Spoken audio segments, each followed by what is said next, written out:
Bonjour à tous, je vais vous parler de l'écriture pour témoigner l'horreur des génocides. Sans doute, dans l'histoire de l'homme, le mal n'a jamais atteint d'apogée plus noire, plus sanglante que cette période de quelques années. Durant la guerre, les enfants furent réduits au silence. Après la guerre, leurs témoignages écrits passèrent inaperçus. À l'instar des adultes, il restait aux enfants survivants un travail à accomplir, détruire la mémoire considérée comme un ennemi. Non seulement les enfants représentaient pour les adultes l'avenir, d'où la nécessité d'oublier le passé, mais ils avaient aussi cette particularité, il n'existait pas de mots pouvant exprimer la singularité de leur perception des événements. En conséquence, dissimuler, réprimer, voire supprimer les souvenirs était le travail de cette nouvelle génération. Après le génocide, il s'agissait donc de réduire à son tour la mémoire au silence.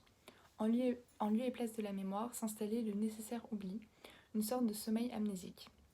Nous verrons alors comment les récits des rescapés ont-ils contribué à transmettre l'horreur des génocides.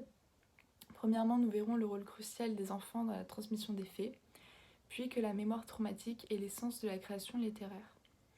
N'étant pas considérés comme des témoins, ne pouvant pas relater des faits, ni écrire sur leur expérience, ni exprimer leurs sentiments les plus profonds, il leur restait le silence. Mais ce silence semblait annuler ce qu'ils avaient vécu. De plus, le monde extérieur s'y accommodait bien. Du refoulement et de l'oubli, aussi exigeait-il d'eux qu'ils renient les souvenirs qu'ils avaient emportés. Ce silence qui, une fois encore, interdit le questionnement, irrite les enfants privés du passé. Face à l'absurdité des faits, difficile de trouver une réponse aux questions que chacun se pose. Les enfants démunis devant une réalité qui les oublie et les nie ne savent pas vers qui se tourner afin d'avoir une réponse à leurs interrogations. Ce questionnement se retrouvera dans leur écriture, car finalement ils sont toujours en attente de la réponse qu'ils n'ont jamais obtenue. Cette négligence est assez paradoxale car ces enfants ayant survécu à l'impossible devraient plutôt incarner l'espoir et la mémoire. Il faut donc savoir que la plupart des œuvres de rescapés sont décrites par des auteurs l'ayant vécu en tant qu'enfant ou adolescent, par exemple le journal d'Anne Frank, Être sans destin de Imre Kertész, etc. Il suffit de lire ces œuvres pour voir que le jugement fait sur l'écriture des enfants est absurde. En effet, on sent dans leur écriture quelque chose de particulier que l'on retrouve moins chez les adultes, qui est l'incompréhension et le pourquoi. Ils vivent cette expérience bien différemment que les adultes, avec une naïveté touchante qui rend la lecture encore plus poignante. Le sentiment de haine est également plus présent, pour de nombreuses causes. Tout d'abord leur enfance gâchée, et on leur a détruit leur vie, et je dirais même encore plus que ceux des adultes, car eux au moins les adultes auront connu quelque chose avant cette terrible expérience. Ils auront donc des sentiments d'une vie avant meilleure, qu'alors eux les enfants, plus ils l'ont vécu jeune, plus ces souvenirs d'une vie à peu près normale s'effacent, et donc il leur reste que ce souvenir. Et pour finir, pour la plupart ils ont été arrachés à leurs parents, donc soit ils sont devenus orphelins, soit ils en ont perdu un des deux. Donc en gros on leur a fait vécu l'impensable alors qu'ils étaient si jeunes. C'est alors que les parents de rescapés ne racontent rien ou très peu à leurs enfants, bien que ces derniers sont concernés et intéressés. Quant à ceux parfois qui racontent, ils ne peuvent s'empêcher d'ajouter que les enfants ne sont pas en mesure de comprendre.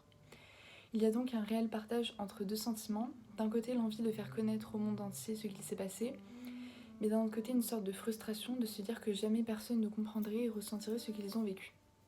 De là on peut se demander, est-il si impossible de raconter ce que les autres ne comprennent pas ? Comment rendre compte des expériences les plus inhumaines, comment les dire, les écrire et les transmettre à ceux qui ne les ont pas vécues ? Les auteurs l'estiment impossible, mais les historiens, eux, ne peuvent pas renoncer à leur métier. Il leur est indispensable de rappeler que ces atrocités ont bien été des entreprises humaines et que malheureusement elles représentent ce que l'homme peut faire à l'homme.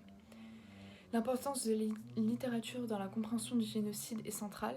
En effet, c'est la littérature qui peut faire comprendre en quoi consiste l'expérience par celles et ceux qui l'ont traversée et qui ont tenté d'en mesurer les conséquences sur leur propre vie. La littérature testimoniale est presque toujours écrite à la première personne du singulier, car elle permet au lecteur de se plonger au cœur de l'histoire et de la vivre et même de créer un lien de complicité entre le narrateur et les lecteurs. Raconter des événements en se fiant à nos souvenirs peut cependant poser un problème, la distinction entre l'histoire et la mémoire, la distinction entre les événements et leur représentation, et la distinction entre la réalité et la fiction. Cependant, lorsqu'on lit un de ces récits autobiographiques, ces questionnements s'effacent, on ne peut que croire la personne qui décide de nous partager son histoire. Les œuvres des rescapés de camp sont donc fondamentales pour le devoir de mémoire. Le devoir de mémoire, c'est une expression qui désigne l'obligation morale de se souvenir d'un événement tragique et de ses victimes. afin de faire en sorte qu'un événement de ce type ne se reproduise pas. Ceci dit, comme le dit l'écrivain Imre Kertész, Auschwitz n'a pas été un accident de l'histoire et beaucoup de signes montrent que sa répétition est possible. Merci de m'avoir écouté.